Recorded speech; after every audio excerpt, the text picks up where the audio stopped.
deh. Nih, nih. Oh,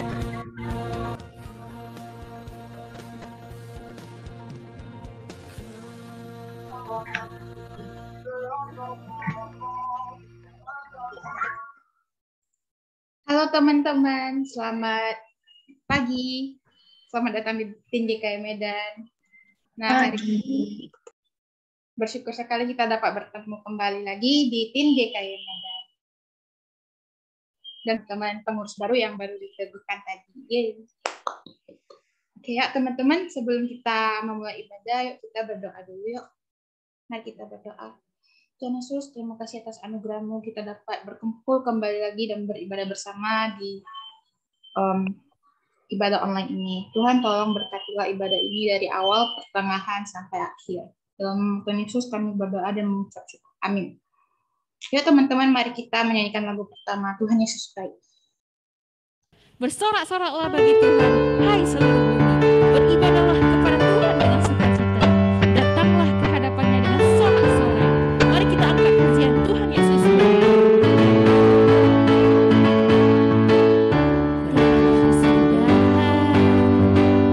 Kasih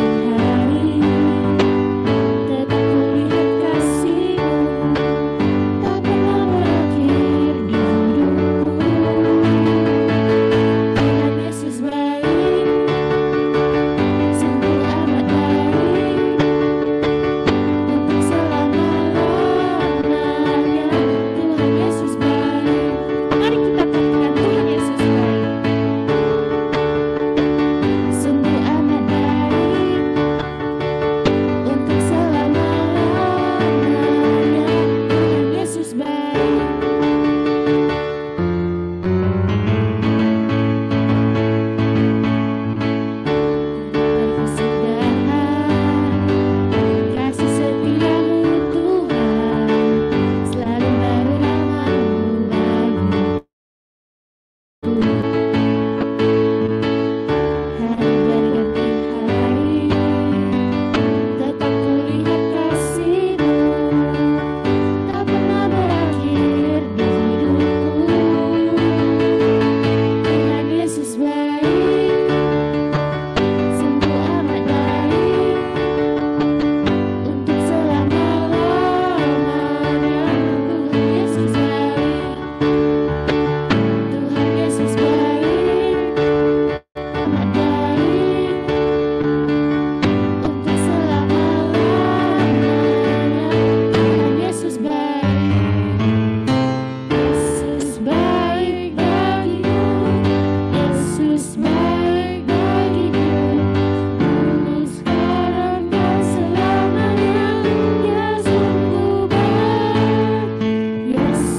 Baik teman-teman, sebelum kita mendengarkan firman Tuhan, mari kita naikkan satu pujian pertolongan-Mu.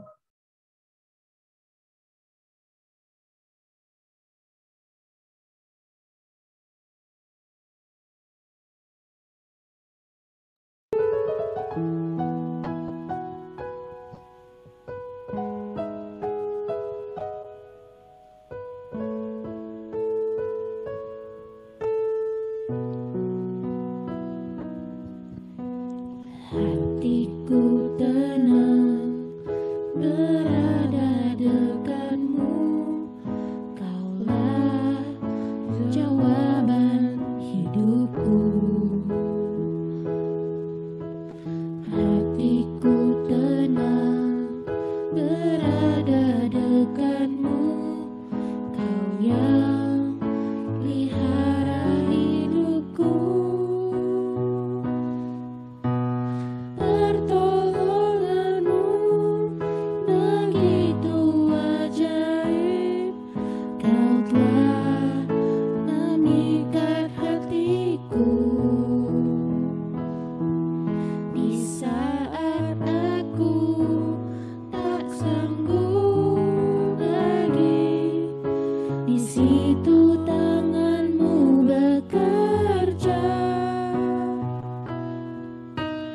Pertolonganmu begitu ajaib. Kau telah memikat hatiku. Kini mataku tertuju padamu. Ku rasakan kasih-Mu, Tuhan. Mari kita nyanyikan dengan awal. Hatiku tenang. Hatiku tenang berada dekatmu. Kaulah jawaban hidupku. Hatiku tenang berada dekatmu. Kau yang pelihara hidupku. Pertolonganmu begitu ajaib. Kau telah memikat hatiku. Di saat aku tak sanggup lagi, di situ tanganmu bekerja. Pertolonganmu begitu ajaib. Kau telah memikat hatiku. Kini mataku tertuju padamu. Ku rasakan kasih-Mu, Tuhan. Mari kita nyanyikan dengan lebih sungguh-sungguh. Pertolonganmu begitu ajaib. Kau telah memikat hatiku. Di saat aku tak sanggup lagi, di situ tanganmu bekerja. Pertolonganmu begitu ajaib. Kau telah memikat hatiku. Kini mataku tertuju padamu. Ku rasakan kasih-Mu, Tuhan. Kini mataku tertuju padamu. Ku rasakan kasih-Mu, Tuhan. Sekali lagi. Ku rasakan kasih-Mu, Tuhan.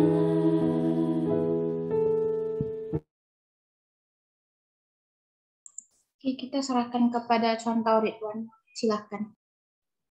Baik, terima kasih. Shalom, selamat pagi teman-teman semua. Sungguh senang sekali bisa bertemu, beribadah bersama-sama dengan kalian, dan bahkan ini secara live. Sungguh senang. Saya baru tahu ternyata minggu-minggu sebelumnya biasanya rekaman. Nah, ini bagi saya juga suatu privilege bisa ketemu dengan kalian secara langsung beribadah. Ya, perkenalkan, nama saya Ridwan, tadi sudah dikenalkan. Tadi sebelumnya juga sudah berkenalan sebelum ibadah dimulai, tapi saya akan perkenalan ulang lagi. Saya mahasiswa dari STT Saat, saya sangkatan sama Contoh Aini. Saat ini lagi praktek di Kalam Kudus, Medan. Saya aslinya dari Jakarta, lalu kuliah di Saat, dan sekarang berada di Medan untuk praktek. Mari sebelum kita merenungkan firman Tuhan, kita sama-sama berdoa. Mari kita berdoa. Tuhan, terima kasih untuk kebaikan-Mu yang terus ada di dalam kehidupan kami. Kami tahu bahwa Engkau adalah Bapa yang baik, Bapa yang selalu memberikan pertolongan kepada kami. Di saat kami tidak sanggup, disitulah tangan-Mu bekerja. Bukan saja ketika kami tidak sanggup, tapi ketika kami merasa sanggup pun, kami tahu semuanya berasal dari Engkau. Kami bersyukur kami juga punya Allah yang begitu baik, yang memberikan kesehatan kepada kami. Di tengah masa pandemi seperti ini, banyak orang yang sedang mengalami sakit penyakit, tapi kami bersyukur kami masih diberikan kesehatan. Oleh sebab itu juga kami berdoa kepadamu untuk memberikan pertolongan-Mu kepada setiap mereka yang terdampak oleh pandemi ini, baik secara kesehatan, maupun secara ekonomi, maupun secara mental. Dalam hal apapun kami percaya Engkau Allah yang berkuasa. Dan tiba saatnya bagi kami ya Tuhan, pada pagi hari ini kami akan merenungkan firman-Mu. Biarlah Engkau yang menolong kami agar kami boleh mengerti, kami boleh melakukannya dalam kehidupan kami. Berkati hamba-Mu yang akan membacakan dan yang akan membantu setiap kami untuk merenungkan, juga berkati setiap anak-Mu yang mendengar, biarlah kami juga boleh melakukannya. Dalam nama Yesus kami berdoa. Amin. Oke, baik, kita akan sama-sama merenungkan. Temanya adalah pencobaan datangnya dari Tuhan, tanda tanya. Nah, waktu saya baca poster yang pertama, pencobaan datangnya dari Tuhan, tanda tanya, bawahnya ada nama saya. Jadi pencobaan datangnya dari Tuhan, Ridwan Tangkilisan. Oh, ya, bukan. Jadi pencobaan datangnya dari siapa? Nah, kita akan baca sama-sama secara lanjut ya. Kita dari Yakobus pasal 1 ayat 12 sampai 18. Kita sudah membaca secara berurut-urutan selama beberapa minggu ini, kalau saya nggak salah lihat ya di YouTube kalian, dan saya akan bacakan Yakobus 1 ayat 12 sampai 18. Nah, boleh perhatikan dari Alkitab kalian masing-masing. Sebelumnya minta maaf ya, saya nggak pakai PowerPoint karena laptop saya nge-lag begitu tadi di show, karena mungkin saya pakai Canva jadi agak berat slide-nya. Jadi ya kita nggak usah pakai PowerPoint. Jadi perhatikan Alkitab masing-masingnya, saya akan bacakan. LAI memberi judul perikop pengujian dan pencobaan. Ayat 12, berbahagialah orang yang bertahan dalam pencobaan, sebab apabila ia sudah tahan uji, ia akan menerima mahkota kehidupan yang dijanjikan Allah kepada barang siapa yang mengasihi dia. Apabila seorang dicobai, janganlah ia berkata, pencobaan ini datang dari Allah, sebab Allah tidak dapat dicobai oleh yang jahat, dan ia sendiri tidak mencobai siapapun. Tetapi tiap-tiap orang dicobai oleh keinginannya sendiri, karena ia diseret dan dipikat olehnya. Dan apabila keinginan itu telah dibuahi, ia melahirkan dosa. Dan apabila dosa itu sudah matang, ia melahirkan maut. Saudara-saudara yang kukasihi, janganlah sesat. Setiap pemberian yang baik dan setiap anugerah yang sempurna datangnya dari atas, diturunkan dari Bapa segala terang. Padanya tidak ada perubahan atau bayangan karena pertukaran. Atas kehendaknya sendiri ia telah menjadikan kita oleh firman kebenaran, supaya kita pada tingkat yang tertentu menjadi anak sulung di antara semua ciptaan. Jauh pembacaan firman pada pagi hari ini. Nah, jadi temanya saja sudah krusial. Gini, pertanyaan pencobaan datangnya dari Tuhan itu krusial. Misalnya gini, kalau jawabannya iya, udah selesai, kita nggak usah jadi orang Kristen. Karena kalau Allah kita, Tuhan kita itu mencobai, maka jelas dia bukan Tuhan. Kita boleh pulang, kita boleh nggak jadi Kristen lagi deh. Kalau memang jawabannya iya. Lah masa Tuhan menghendaki anak-anaknya buat dosa? Ya enggak. Itu pertama. Kedua, Tuhan kita masa pribadi yang iseng, gangguin aja, jatuh nggak ya nih anak-anakku gitu ya, jatuh nggak nih anak-anak gue ya, cobain gangguin. Oh jatuh, payah. Tuhan kita bukan Tuhan yang seperti itu ya. Itu namanya setan. Jadi kalau jawabannya iya, pencobaan dari Tuhan, iya, sudah nggak usah jadi Kristen. Dan sebenarnya jawabannya sudah ada di ayat 13. Sebab Allah tidak dapat dicobai dan Ia sendiri tidak mencobai siapapun. Nah, jadi pertanyaan udah kejawab nih temanya. Boleh pulang nggak? Loh. Jadi pertanyaan selanjutnya, lalu siapa yang mencobai? Nah, LAI memberikan judul yang sangat menarik di sini, pengujian dan pencobaan. Dalam sepanjang Alkitab, hanya di bagian ini, pencobaan dan pengujian itu dijadikan satu. Nah, pertanyaannya, apakah ujian dan cobaan itu sama? Tentu berbeda. Nah, perbedaannya apa? Mungkin dalam bahasa Inggris lebih jelas. Temptation is not a test. Temptation is not an exam atau examination. Jadi berbeda. Berbeda dalam apa? 3 hal setidaknya. Sumbernya beda, sifatnya berbeda, tujuannya berbeda. Kita coba satu-satu ya. Sumbernya. Pengujian itu dari Allah. Cobaan pasti dari setan. Sifatnya, ujian itu sifatnya baik. Walaupun di sekolah kita ngerasa ujian itu nggak baik ya. Kalau ujian udah males deh. Sifatnya itu ujian itu baiklah untuk menguji kita, untuk mengetahui level kita, untuk mengetahui apakah kita betul-betul belajar di kelas atau enggak. Sedangkan cobaan itu sifatnya jahat. Tadi saya sudah kasih contoh ya cobaan. Kenapa? Tujuannya pun berbeda. Ujian itu sebenarnya untuk meneguhkan.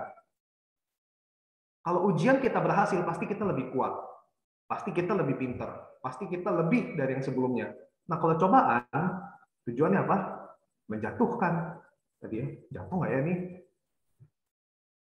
Nah, jadi sifatnya pun berbeda, tujuannya berbeda, dan sumbernya pun beda.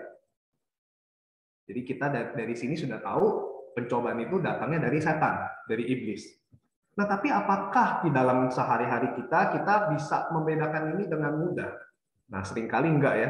Misalnya saya kasih contoh, tanggung sekolah lalu dihukum guru. Kita bilangnya apa? Aduh, pencobaan ini begitu berat Tuhan. Apakah itu pencobaan? Nanti kita jawab. Nah, setelahnya orang tua ditelepon sama guru kan, ini telat nih anaknya gitu. Terus habis itu nggak lama kemudian bunyi pintu kamar kita, kamu terlambat, udah panjang tuh mama ngomong, lalu kita bilang mama bawel itu adalah pencobaan. Guru yang disiplin itu adalah pencobaan. Mama bawel itu jauh lebih lagi mencobai saya gitu. Atau nanti barusan tadi diangkat jadi pengurus, aduh jadi pengurus ini jangan-jangan pencobaan, lebih berat lagi hidupku karena jadi pengurus misalnya, atau banyak hal. Tetapi apakah itu pencobaan? Nah, nanti kita bahas. Ada satu kisah seorang yang bernama tulisannya Contos ya. Nah, dia ini seorang aktivis, bahkan jabatannya tinggi di sebuah organisasi namanya ABAT, singkatannya American Bikers Aim Toward Education. Jadi ceritanya dia ini geng-geng motor gitu, kelompok-kelompok motor, tujuannya untuk edukasi katanya gitu. Nah, apa tujuan mereka? Mereka tujuannya adalah begini. Mereka punya goal adalah seharusnya pengemudi motor itu bebas untuk menentukan aturan. Nah, si Philip Konto ini dia tujuannya adalah begini. Dia punya goal seharusnya pengemudi motor itu nggak harus pakai helm, bebas. Pengemudi motor itu bebas menentukan gayanya, safety prosedurnya, dan lain-lain. Nah, pada satu kali mereka konvoy 550 orang, 550 motor konvoy di New York City. Nah, si Philip Konto ini dia mengalami kecelakaan. Dia pakai Harley Davidson tahun 1983. Dia kecelakaan, lalu dibawa ke rumah sakit dan akhirnya mati di rumah sakit. Lalu dokternya bilang, ini kenapa cederanya bisa sampai begini? Ini kalau pakai helm nggak bakal mati. Nah, jadi ini satu hal yang miris. Sebenarnya sudah tahu, sebenarnya sudah ada, tapi dia malah mencobai dirinya. Nah, jadi berdasarkan ini, apakah pencobaan datangnya dari Tuhan? Tadi kita sudah jawab, tentu saja tidak, di ayat 13. Apakah artinya, oh dari iblis, dari setan? Apakah artinya Allah yang suruh setan? Enggak juga. Di Ayub, 2 minggu lalu kita sudah belajar ya, Allah hanya mengizinkan, bukan menyuruh. Nggak pernah tuh Allah, iblis coba itu ya, anak-anakku itu ya, coba itu pengurus sampai dia lelah, sampai dia capek, nggak pernah tuh. Tuhan tidak akan pernah. Itu pasti iblis sendiri, dan Allah tidak pernah menyuruh iblis. Allah hanya mengizinkan. Nah, tapi pertanyaan berikutnya yang perlu kita renungkan jauh lebih lagi adalah, apakah selalu dari iblis? Tadi banyak contoh tuh ya, yang telat bangun sekolah, kita nggak tahan sama orang tua kita misalnya, lalu kita anggap itu percobaan. Apakah selalu dari iblis? Nah, belum tentu. Banyak contoh kita justru bukan salah iblis. Kayak cerita-cerita misalnya kayak tadi telat bangun sekolah, lalu dihukum guru, lalu kita bilang ini kurang ajar memang gara-gara setan saya telat bangun. Tuh setan bilang, salah lu sendiri loh yang tidurnya telat. Kamu yang udah ada alarm, kamu snus-snus, kamu dibangunin sama orang tua, kamu malah marahin orang tuanya. Iblis itu bukan salah gua mah nggak ngapa-ngapain, lunya aja yang mau, gitu kan? Nah, jadi di ayat 14 situ dikatakan bahwa tetapi tiap-tiap orang dicobai oleh apa? Keinginannya sendiri. Jadi dari Tuhan bukan. Dari setan, dari iblis, iya. Tapi apakah selalu? Enggak. Ya, 14 dibilang dicobai oleh keinginannya sendiri. Nah, jadi memang keinginan kita sendiri ini nih yang bisa jadi sumber masalah terbesar. Dan yang ini yang harus kita renungkan betul-betul. Karena yang dari iblis itu kita pasti menang sebenarnya. Nanti di ayat-ayat berikutnya akan kita lihat. Jadi dalam bahasa Inggris, keinginannya sendiri itu ada yang menerjemahkan sebagai his own evil desires. Ada evilnya di sana. Dan memang manusia punya keinginan yang jahat itu. Desire, kerinduan yang jahat itu ada dalam diri manusia. Lalu selanjutnya dibilang, karena ia diseret dan dipikat olehnya. Nah, ini kata yang dipakai diseret dan dipikat ini juga ada kesan seperti kita tuh lagi diburu sebenarnya, lagi diincar-incar gitu. Makanya di Alkitab juga dibilang lawanmu iblis itu seperti singa yang mengaum-ngaum, dikeliling-keliling siap menerkam tuh. Dan itulah sifat dari keinginan kita. Ketika ada muncul keinginan our own evil desires itu, nah kita bisa langsung dihunting. Itu dihunting dapat langsung diseret. Dan diseret bukan rasanya sakit ya. Ini menarik sekali Alkitab memakai kata sudah diseret mesti kita kesakitan. Aduh sakit diseret. Ini udah diseret mesti kesakitan. Kita terpikat. Aneh ya. Diseret tapi terpikat gitu. Ini toksik sekali sebenarnya kalau dalam relasi ini. Kalau kamu dilakukan kekerasan tapi nikmat gitu. Itu kan agak-agak gini ya sebenarnya. Jadi sifat dari dosa, pencobaan segala macamnya ini sebenarnya mengerikan. Kita diseret, kita terpikat. Begitu berbahaya. Makanya di ayat 15 langsung dilanjutkan. Apabila keinginan itu telah dibuahi, ia melahirkan dosa. Kalau dosa sudah matang, ia melahirkan maut. Jadi ada 3. Dari keinginan, jadi dosa, jadi maut, mati. Simpel. Keinginan, dosa, maut. Jadi ini nggak main-main. Bukan yang panjang gitu ya, ketika kita diseret, dipikat, terus ya masih ada panjang. Dari keinginan jadi dosa, dari dosa jadi maut. Kisah Adam dan Hawa menunjukkan betapa ngerinya dosa. Dari keinginan, oh ada buah tuh ya, oh kamu akan jadi seperti Allah. Jadi dosa, habis dosa, maut. Terpisah dari sama Allah seumur hidupnya. Jadi di sini dikatakan yang paling bahaya justru bukan sebenarnya setan, tapi keinginan kita sendiri yang harus kita lawan. Karena keinginan itu yang bikin kita jatuh. Nah, saya pengen ucapkan sebuah kalimat yang mungkin agak kontroversi. Begini, manusia itu berdosa bukan karena perbuatan, tetapi dari keinginan dan kecenderungan hati. Bukan artinya ketika kita berbuat, kita nggak berdosa. Tapi dimulainya itu dari keinginan dan kecenderungan hati. Pertanyaannya begini, saya mau kasih pertanyaan buat kalian, dipikirkan baik-baik. Lebih susah menghilangkan perbuatan atau kecenderungan? Pikir. Saya kasih contoh deh ya. Begini, saya bilang, Selama jam ibadah di GKI Medan tidak boleh pencet tombol home kalau kalian pakai HP atau kalian misalnya pakai desktop, nggak boleh pencet minimize atau klik tab lain. Misalnya, saya bikin peraturan. Mungkin bisa perbuatan, tapi begitu notif masuk, nah kecenderungan, keinginan untuk buka itu kan bergejolak tuh ya. Aduh, jiwa kepengen tahunya, jiwa ini penting ya, padahal nggak mungkin penting ya, hari Minggu gitu kan. Itu bergejolak tuh, wah apa nih? Itu siapa nih? Siapa yang cari gua nih? Ada lampu nyala-nyala, ada bunyi titing gitu kan, kedap-kedip. WhatsApp-nya atau Telegram atau ada notif Instagram, oh langsung tuh apa nih, siapa nih? Jadi kita inilah scroll ke bawah kan kalau pakai HP gitu, siapa nih? Mungkin perbuatan bisa kita tahan, tapi kecenderungan itu mungkin nggak bisa, jauh lebih susah. Dan mengerikannya, kecenderungan, keinginan itu nggak kelihatan. Siapa yang bisa lihat? Nggak ada yang bisa lihat, hanya kita sendiri yang tahu. Nah makanya di Indonesia itu ada misalnya ya bank syariah, restoran halal, atau di Medan saya lihat banyak juga ya restoran vegetarian. Nah semuanya itu untuk perbuatan. Bahkan restoran vegetarian ada yang rendang vegetarian. Jadi ya sebenarnya keinginannya ya tapi ya kecenderungan untuk makan daging yang enak itu masih ada gitu. Jadi kecenderungan, keinginan. Firman Tuhan hari ini betul-betul mengatakan seperti demikian. Dan kita harus hati-hati. Begitu berbahaya. Makanya di ayat 16 setelah 3 hal itu diungkapkan ya, dari keinginan, jadi dosa, jadi maut. Kalau udah maut, udah di end ya. Kita udah nggak usah ngapa-ngapain, selesai. Langsung ayat 16, keras. Saudara-saudara yang kukasihi, janganlah sesat. Kenapa sesat? Maksudnya sesat itu apa? Ya jangan kamu mengingini hal-hal yang nggak perlu. Jangan kamu membiarkan dirimu dicobai.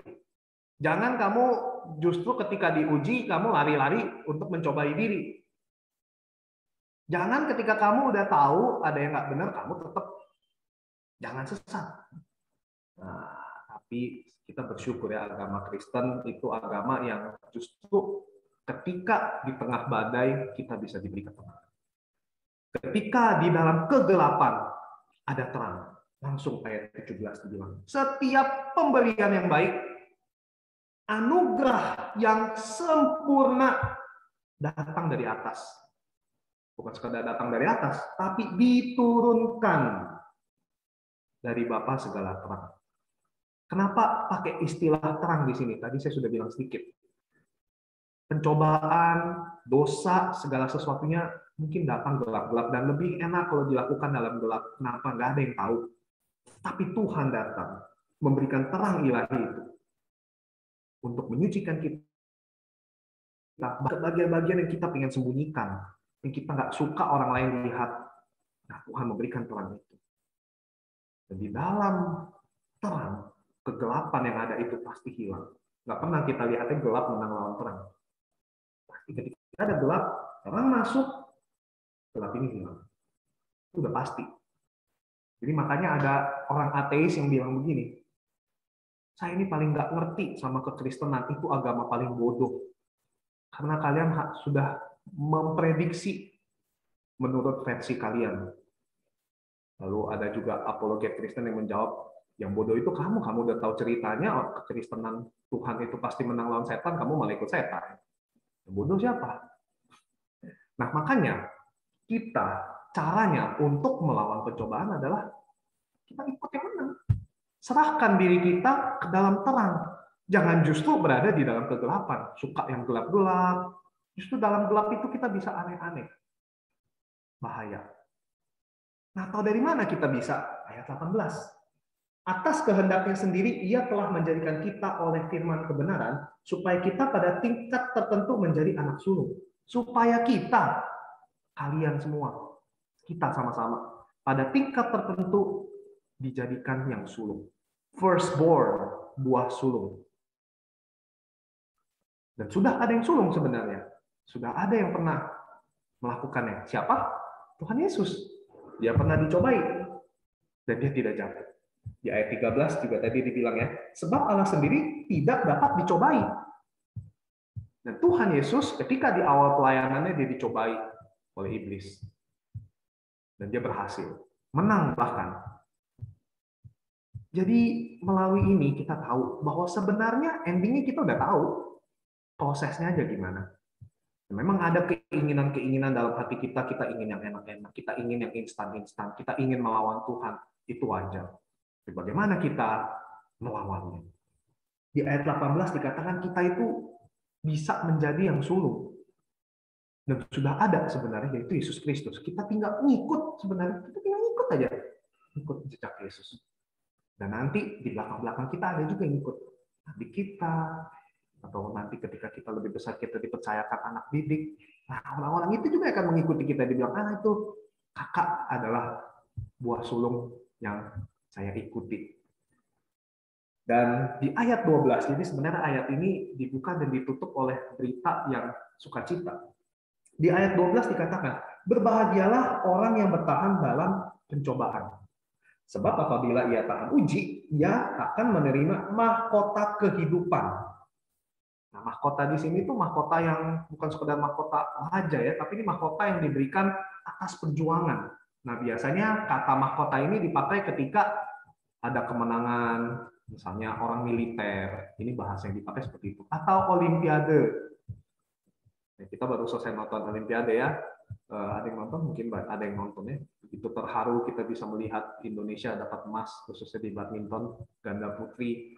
Nah, itu luar biasa kan, luar biasa kesannya, hype-nya, penghargaannya, sampai ada yang list-list itu si Gracia Poli sama Rahayu dapat gratis apa aja gitu. Wah, banyak itu, hype-nya gede banget. Nah, itu mahkotanya tuh ya, kalau menang tuh dapat penghargaan sebesar itu. Dan di ayat 12 sudah dibilang kita tuh akan dapat mahkota kehidupan. Caranya gimana? Mengasihi dia. Dan di bawah-bawahnya tadi kita sudah bahas ayat 13, 14, 15, 16. Jangan ikut iblis. Jangan jatuh ke dalam pencobaan. Kita udah tahu siapa yang bakal menang. Kita udah tahu siapa yang seharusnya kita ikuti. Jangan justru dilawan. Jangan ikuti iblis. Kita masuk aplikasi 3 hal sederhana yang bisa kita aplikasikan agar kita bisa menang melawan pencobaan. Tadi kita sudah tahu pencobaan sumbernya dari mana?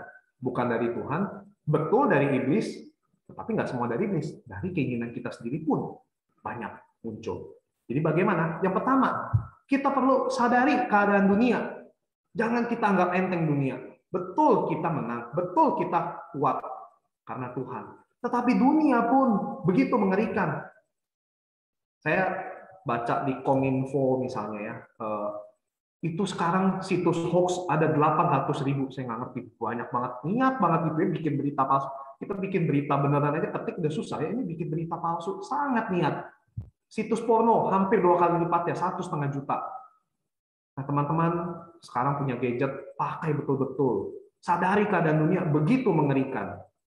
Dan kalau kita hanya bergantung pada diri kita sendiri, kita cenderung lebih mudah untuk jatuh. Oleh karena itu yang kedua, jaga keinginan diri. Ketika kita menginginkan sesuatu, pikirkan betul-betul, ini butuh nggak? Ini betul nggak? Jangan sampai ini salah. Jangan sampai ini melahirkan dosa. Jadi keinginan, dosa, maut. Nah, ketika kita muncul keinginan, pikir betul-betul, keinginan ini akan melahirkan dosa atau melahirkan kemuliaan. Kalau keinginan ini akan melahirkan dosa, sudah kita udah tahu langkah selanjutnya tadi. Maut, bye-bye, so long. Tapi kalau kita, ketika memiliki keinginan, kita jaga keinginan diri itu, kita tahu, oh, jangan sampai yang dosa. Kita bisa menjaga diri. Kemudian yang ketiga itulah, buat pilihan yang tepat. Ayat 13 bilang, jangan salahkan Tuhan kalau kita mendapatkan pencobaan atau ujian. Ujian akan membuat kita lebih kuat. Pencobaan itu akan kita jalani bersama-sama dengan Tuhan. Jangan salahkan Tuhan, tapi justru andalkan Tuhan. Bergantung kepada Tuhan, sang terang itu. Teman-teman, tidak ada cara bagi kita untuk mengalahkan setan. Tidak ada. Kecuali berpihak sama Tuhan. Jangan dibalik. Jangan dibalik. Jangan minta Tuhan berpihak sama kita. Nggak akan bisa. Kita ini keinginannya ngaco. Jadi makanya ketika kita doa, mau begini, aku mau begitu, jangan, kebalik. Jadi jangan minta Tuhan berpihak ke kita, jangan minta Tuhan berpihak ke kita, tetapi mintalah diri kita untuk berpihak kepada Tuhan. Jangan dibalik-balik. Tuhan, aku mau lakukan ini, berkati ya. Kebalik, Tuhan, engkau mau apa aku lakukan supaya aku bisa memuliakanmu. Dengan itulah kita pasti akan berhasil. Sadari keadaan dunia yang begitu jahat, jaga keinginan kita, jangan sampai melahirkan dosa, dan buatlah pilihan yang tepat dari keinginan itu. Jangan salahkan Tuhan, tetapi andalkan Tuhan. Berpihaklah sama Tuhan. Jangan minta Tuhan yang berpihak sama kita. Kita ini hamba, bukan Tuhan. Tuhan itu Tuhan kita. Biarlah ketika kita merenungkan bagian-bagian ini, kita boleh kembali dikuatkan. Kita tahu bahwa kita pasti menang. Tetapi tidak semudah itu karena keinginan kita jahat. Biarlah kita boleh mengikuti teladan Yesus Kristus. Yang ketika digoda, ketika dicoba, dia tinggal jawab. Ada tertulis demikian di firman Tuhan. Ada tertulis, ada tertulis, ada tertulis. Dari situlah pedang roh itu yang menjadi senjata utama kita untuk melawan pencobaan, melawan iblis. Mari kita berdoa. Ya Tuhan, terima kasih karena Engkau adalah Allah yang terlebih dahulu telah memberikan kemenangan kepada kami. Namun ampuni kami ya Tuhan, seringkali kami sering berpihak pada hal yang kami rasa lebih menguntungkan kami secara sementara. Dan biarlah pada hari ini ketika kami mendengarkan firman-Mu, bicaralah Tuhan ke dalam hati kami masing-masing. Selidiki hati kami ya Tuhan, apakah ada keinginan-keinginan yang justru melahirkan dosa. Kami tidak mau Tuhan hidup dalam maut, kami mau diselamatkan. Biarlah Engkau sendiri yang boleh menolong kami ya Tuhan. Di dalam kehidupan kami sehari-hari, kami boleh memiliki kesadaran terhadap dunia ini. Kami boleh menjaga keinginan, karena kami tahu kami membuat pilihan yang tepat bersama dengan Tuhan. Mampukan kami untuk terus berpihak kepadamu ya Tuhan. Dan jauhkanlah kami dari rasa egois untuk hanya meminta Engkau sebagai alat kami. Biarlah kami boleh terus ditolong melalui Roh Kudus, menjalani kehidupan ini hari lepas hari. Kami boleh memiliki sukacita, karena kami tahu ujian dan percobaan itu tidak akan mampu untuk mengalahkan kami. Justru akan membuat kami semakin hari semakin baik. Berkati ya Tuhan setiap anak-anak-Mu di tempat ini, dalam setiap pergumulan mereka, kiranya Engkau yang menolong mereka dalam studi mereka, di dalam kehidupan berkeluarga dan juga pergaulan. Terima kasih ya Tuhan. Dalam nama Yesus kami berdoa. Amin. Tuhan berkati.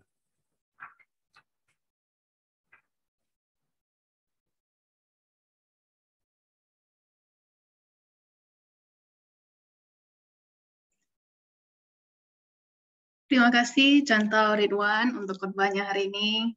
Ya, mari kita memberi tepuk tangan yang meriah. Yuk, reaction-nya. Oke, sangat garing. Oke. Nah, hari ini senang sekali kita bisa bertemu dengan teman-teman yang naik kelas nih dari sekolah minggu. Ayo, jika berkenan, boleh dibuka videonya, biar kita bisa kenal. Ada lagi? Ayo, yang buka videonya saya kirim saldo OVO 10.000 deh. Tapi bayarnya tahun depan.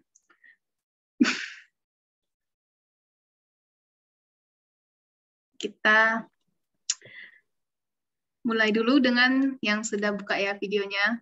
Halo, teman-teman. Halo.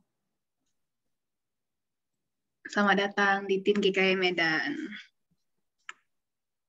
Ya, yuk. Ada yang mau perkenalkan diri terlebih dahulu?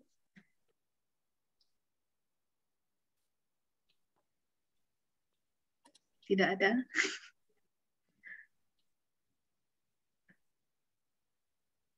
Oke. Sepertinya saya harus tunjuk. Oke. Hana. Halo, Hana. Halo. Boleh perkenalkan diri?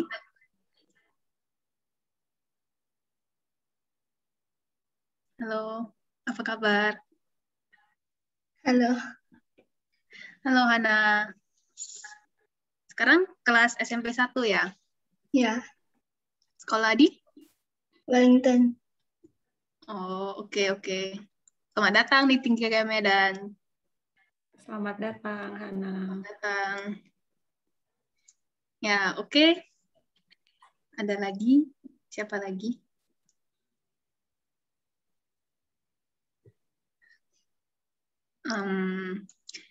Amanda. Halo Amanda. Boleh perkenalkan kelas berapa, sekolah di mana? Kelas SMP 1. Sekolah Oke. Primary School. Oke. Selamat datang di Tinggi Selamat Medan. datang, Amanda. Kita bantu kasih reaction ya, teman-teman. Biar rame. Iya. Oke, siapa lagi? Dean, mau perkenalkan diri? Halo, Halo, sekolah di mana? saya Susri. Oke. Ada Cici ya di sini ya? Siapa Iya. Cici? Oke. Ya, selamat datang ya.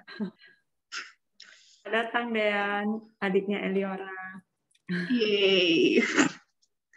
Siapa lagi nih? Felicia? Halo Felicia. Halo. Halo, di mana?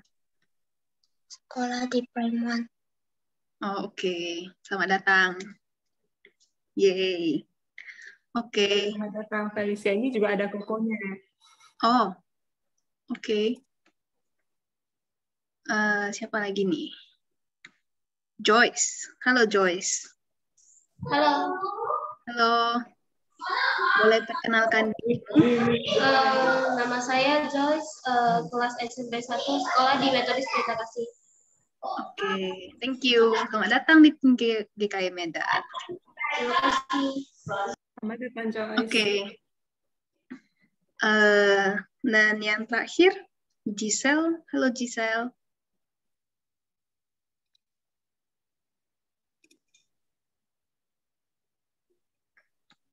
Halo. Sepertinya ada gangguan ya. Ya udah, nggak apa-apa. Oke, selamat datang teman-teman. Semoga kalian bisa bisa mengikuti persekutuan remaja seterusnya, dan kita bisa belajar bersama-sama ya, bertumbuh dalam Tuhan. Oke, saya serahkan kepada contoh Aini. Thank you, Elvina. Selamat datang sekali lagi untuk teman-teman yang baru naik di remaja ya. Senang sekali kita bisa ketemu lewat Zoom. Sebenarnya dari tanggal 1 Agustus sudah naik ke remaja ya. Jadi kita remaja persekutuan Zoom 2 minggu sekali, minggu kedua dan juga minggu keempat. Di minggu yang lain, minggu pertama, ketiga, kelima, teman-teman bisa ikuti lewat YouTube Tim GKI Medan. Jangan lupa di subscribe juga ya. Juga bisa lihat atau bisa lihat di Instagram. Jangan lupa di follow juga ya teman-teman Instagram kita Tim GKI Medan. Ya, terima kasih sekali lagi juga untuk Contoh Ridwan yang sudah melayani kita hari ini. Thank you untuk pelayanannya. Nah, teman-teman, saya ada beberapa pengumuman. Harap teman-teman sabar menunggu ya, dan harap memperhatikan. Jadi hari ini ada beberapa teman kita yang sudah diteguhkan menjadi pengurus tadi di kebaktian umum yang pertama.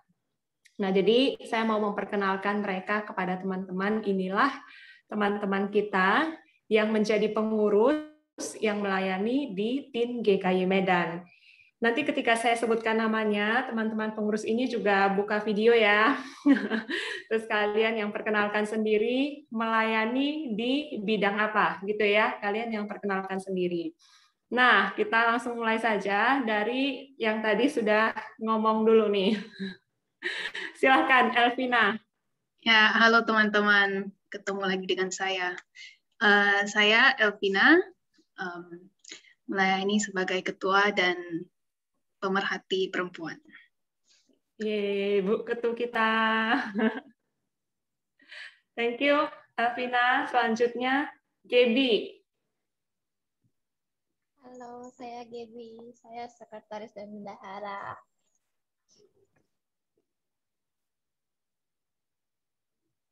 Thank you, Gaby. Selanjutnya, Angeline. Halo, saya Angeline. Saya melayani di bidang media. Thank you, Angeline. Jadi bidang media itu apa? Jadi mereka yang mengelola ini ya, informasi publikasi, yang mengelola Instagram kita. Satu lagi, Joshua. Halo, nama saya Joshua. Saya juga melayani di bidang media. Ya, thank you Joshua. Jadi bidang media ada dua ya, mereka bekerja sama. Oke, kemudian lanjut lagi Eliora. Halo, saya Eliora. Saya melayani di bidang ibadah. Thank you Eliora. Di bidang ibadah ada 3 ya, jadi mereka bekerja sama mengelola ya pokoknya yang ngurusin ibadah kita gitu ya. Yang ibadah itu apa aja? Yang mengurusin pelayan ibadah, jadi WL, pemusik, yang memastikan ibadah berjalan dengan baik. Kemudian temannya lagi di bidang ibadah ada Jennifer. Halo semuanya, nama saya Jennifer. Saya juga melayani di bidang ibadah. Ya, thank you Jennifer. Kemudian satu lagi ada Valeska ya di ibadah, tapi sepertinya dia berhalangan hari ini. Iya. Kemudian ada Ken. Halo, nama saya Ken. Saya melayani di bidang pemerhati laki-laki. Thank you, Ken. Jadi pemerhati laki-laki Ken yang memperhatikan yang laki-laki. Jadi yang perempuan, pemerhati perempuan Elvina ya. Jadi mereka yang akan memperhatikan ulang tahun teman-teman dan mengucapkannya kepada teman-teman ya. Juga memperhatikan kalau teman-teman ada yang sakit, ada yang punya kebutuhan misalnya ya, kalau butuh kasih sayang itu lain cerita ya teman-teman. Oke. Next lagi ada Stephen Jansen.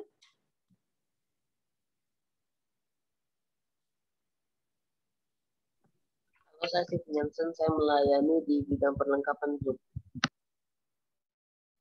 Ya, thank you Stephen Jansen. Nah, ini Stephen yang melayani di Zoom ini ya. Jadi dia yang operate Zoom, dia yang buka dari awal. Dari gayanya udah kelihatan ya, pakai headset begitu ya. Kelihatan bidang perlengkapannya. Thank you, Stephen.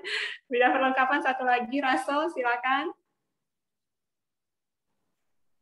Perkenalkan, nama saya Russell. Saya melayani di perlengkapan Zoom. Thank you, Russell. Ya, Russell juga dengan Stephen melayani di bidang perlengkapan. Ya, apakah aku ada yang kelewatan? Semua pengurus sudah disebut ya? Oke, ya, harusnya sudah semua ya. Nggak ada yang kelewatan kan? Oke, ya. Mari teman-teman kita beri sambutan kepada teman-teman pengurus kita. Kita dukung mereka dalam pelayanan mereka di tim GKI Medan. Kita sama-sama dukung ya, supaya dalam pelayanan 1 tahun ke depan mereka juga boleh melayani dengan baik, bisa bekerja sama dengan baik juga.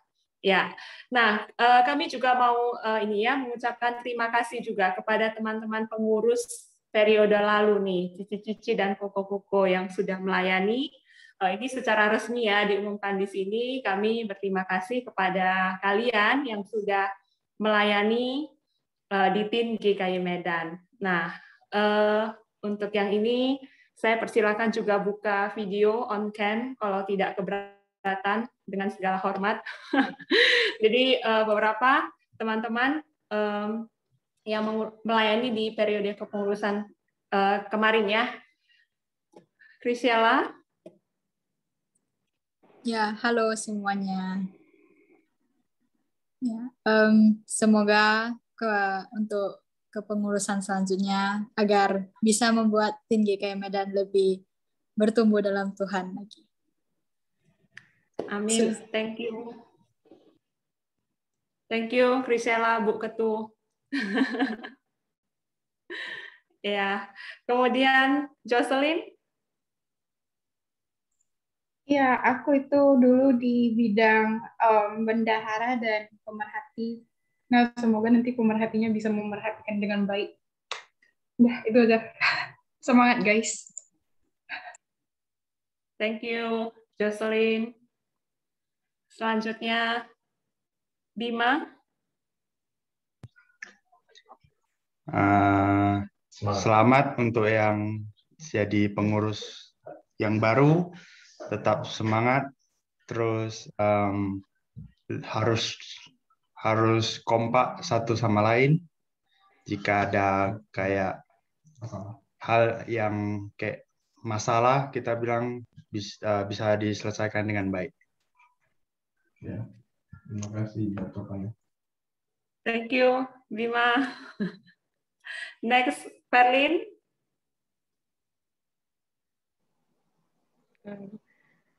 Semangat bagi pengurus baru yang barusan dilantik, dan semoga kalian dapat bekerja sama dengan baik juga. Thank you, Perlin. Jonathan.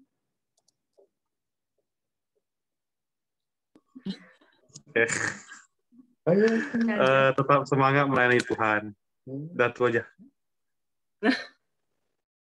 Ya. Thank you, Jo. Thank you. Ada lagi nggak ya yang lama? Harusnya oke ya, udah semua ya. Ya, thank you teman-teman terus lama. Ya, selagi masih di sini ataupun nanti kalau misalnya sudah sambung kuliah di tempat lain, boleh tetap ikut join Zoom kita ya, teman-teman. Ya, thank you teman-teman semuanya. Nah, satu lagi pengumuman teman-teman. Jadi bulan 8 ini sebenarnya adalah bulan di mana kita merayakan ulang tahun TIN GKY Medan. Ada yang masih ingat tahun ini sudah ulang tahun keberapa? Boleh ketik di kolom chat, teman-teman yang baru juga boleh tebak-tebak berhadiah, tebak-tebak buah manggis. Ada yang tahu tahun ini TIN GKY Medan itu berulang tahun usia keberapa? Boleh teman-teman silakan ketik di kolom chat ulang tahun keberapa ya?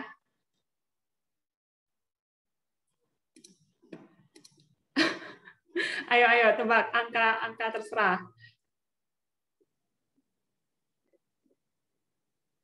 Oke, 10, 9, 7, 12. Yang lain tebak-tebak berhadiah.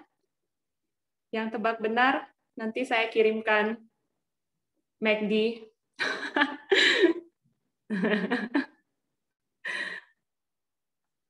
Iya. Paling tinggi angkanya 11 ya. Oh, 12. Paling tinggi angkanya 12. Ada beberapa orang yang benar ya. Oke. Ya, tahun ini tim GKY Medan berulang tahun ke-9.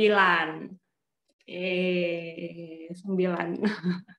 Ya, jadi teman-teman tahun ini kita merayakan tidak dengan cake, kita merayakan dengan simple, dan saya mau mengajak kita semua yang ada di sini ambil bagian dalam rangka perayaan HUT. Nah, apa nih yang kita bisa lakukan? Jadi saya mengajak teman-teman untuk melihat ini ya.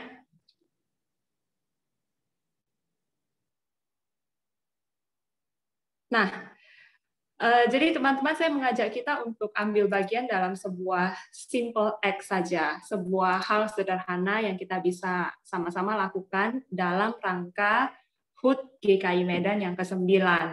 Jadi hanya simple act, simple act yang kamu bisa lakukan untuk orang lain. Caranya bagaimana? Yang pertama, doakan terlebih dahulu. Kamu ambil waktu khusus untuk doakan, apa sih yang Tuhan mau saya lakukan untuk orang lain, khususnya di masa pandemi ini. Ya teman-teman, pandemi ini sudah berlangsung udah lebih dari 1 tahun, hampir 2 tahun ya. Jadi banyak orang di sekitar kita yang mungkin terdampak, yang membutuhkan, yang kehilangan pekerjaan, dan sebagainya. Ambil waktu untuk doakan, tanya Tuhan, kira-kira Tuhan mau saya melakukan simple act apa untuk orang lain, gitu ya. Setelah kamu doakan, kemudian kamu lakukan simple act. Ada beberapa ide yang kamu bisa lakukan. Misalnya ya, simple act-nya, kamu traktir supir Grab. Ketika kita pesan makan lewat Grab, ada fitur traktir supir Grab gitu ya. Waktu kamu pesan makan, kamu boleh ingat, oh iya ini abangnya saya juga mau traktir, kamu bisa pesan makan untuk abang itu. Kamu juga bisa misalnya teringat, teman saya siapa itu, misalnya kayaknya mereka juga agak sulit, misalnya ya. Kamu boleh kirim makanan ke mereka. Atau kamu boleh beliin makanan untuk tukang parkir di kompleks rumah, satpam di kompleks rumah, ART di rumah kamu yang bantu kamu misalnya membersihkan rumahmu dan sebagainya. Atau kamu mungkin bisa ambil komitmen untuk berdoa. Misalnya, saya mau komitmen untuk berdoa untuk para nakes atau pemerintah sehari misalnya.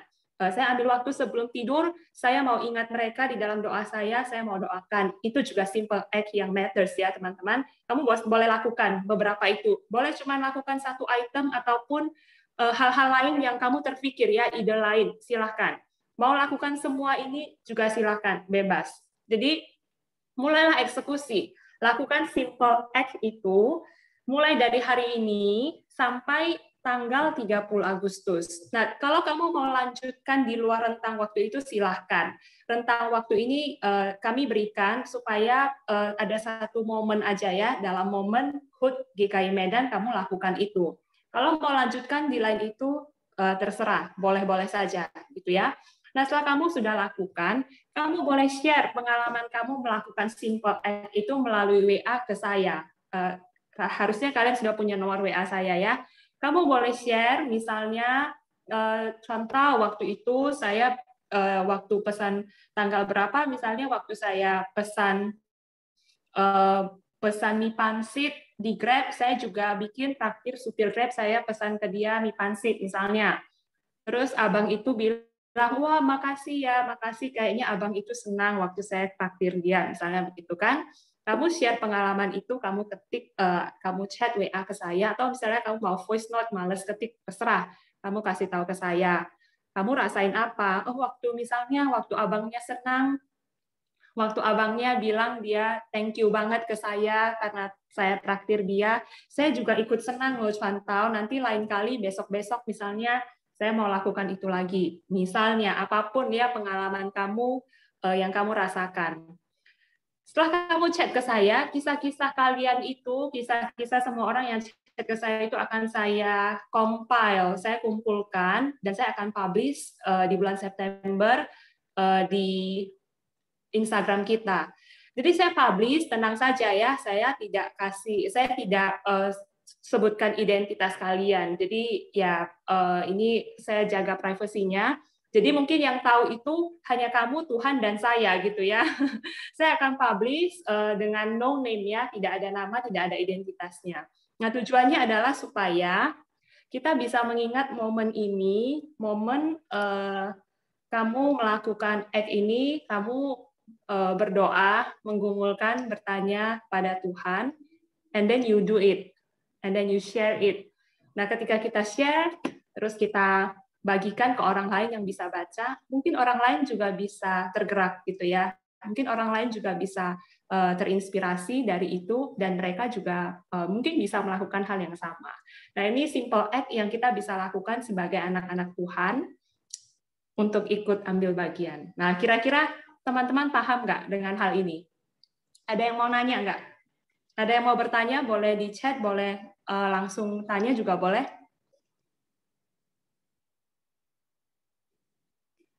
Kayak kalau dari mukanya kayaknya wajah-wajah paham ya. Ya, oke. Nah, kalau teman-teman paham, mulai nanti boleh didoakan ya teman-teman. Nanti postingan yang tadi akan di-post di Instagram, teman-teman boleh cek, kalau lupa, cek ke Instagram tim GKI Medan. Nanti saya juga share di grup ya, untuk kita lihat. Oke ya teman-teman, saya menantikan kisah-kisah dari teman-teman. Saya menantikan simple act, hal-hal lain, teman-teman yang lain mau menyampaikan sesuatu. Dari Bu Ketua Elvina ada yang mau ditambahkan nggak? El? Sepertinya tidak ada. Ya, oke. Ya, thank you, El. Ya, jadi teman-teman semoga ingat ya, ini momen HUT kita yang kita celebrate dengan cara seperti itu ya. Oke. Nah, teman-teman, mari kita mengakhiri persekutuan kita. Saya mau ajak kita untuk sama-sama berdoa. Yang pertama, kita mau doakan untuk yang tadi simple act itu juga ya, supaya kita bisa diberi kepekaan untuk boleh tahu Tuhan mau saya lakukan apa. Terus cari waktu yang tepat untuk kita lakukan. Yang kedua, kita mau mendukung teman-teman pengurus baru yang baru diteguhkan hari ini supaya mereka boleh melayani dengan baik.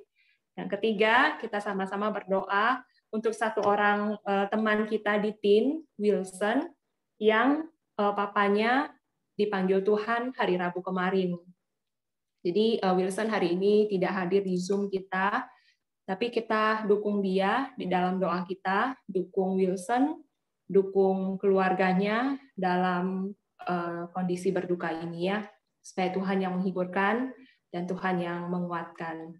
Nah, mari teman-teman untuk 3 pokok doa ini saya ajak kita sama-sama berdoa di tempat kita masing-masing. Nanti kemudian saya akan tutup dalam doa. Yuk, mari kita berdoa ya.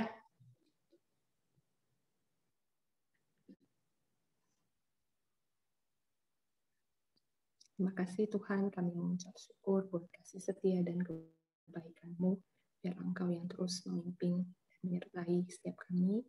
Tuhan berikan kepada kami kepekaan untuk kami boleh tahu apa yang Tuhan mau kami lakukan, simple act seperti apa yang Tuhan mau kami lakukan dalam rangka HUT remaja ini.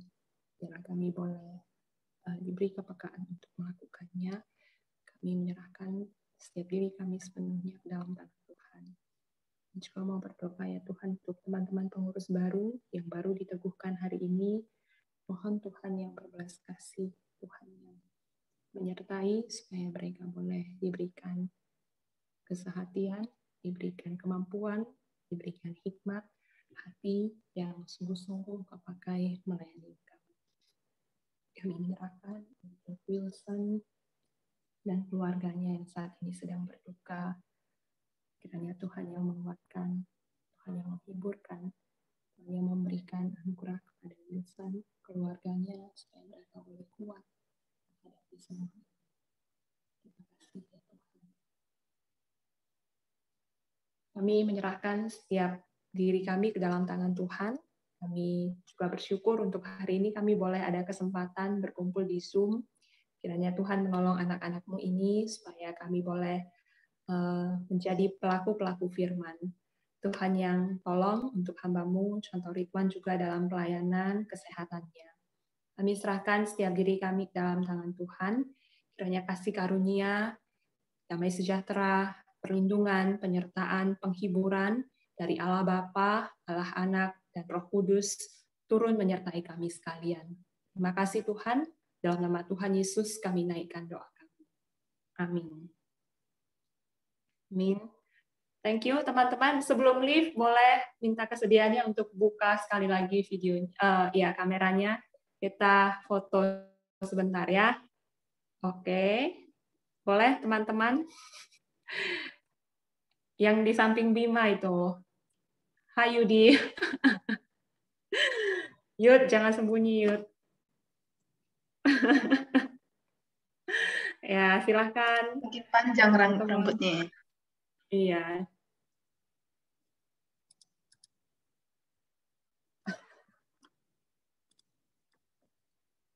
Oke, ada lagi yang mau buka? Jangan keraskan hatimu. Oke. Oke. Boleh tolong Stephen ya. Kasih aba-aba Stephen.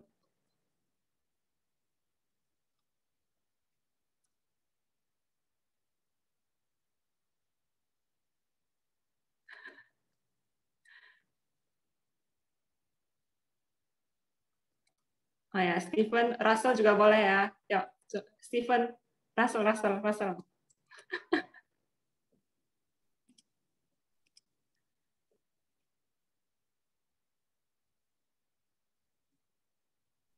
1, 2, 3.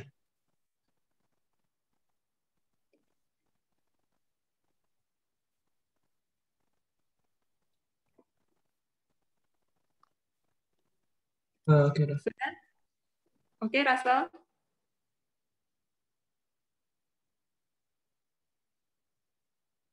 Ya, oke. Sip, thank you, Russell, Stephen, teman-teman yang lain yang mendukung pelayanan hari ini. Thank you untuk teman-teman yang sudah hadir. Thank you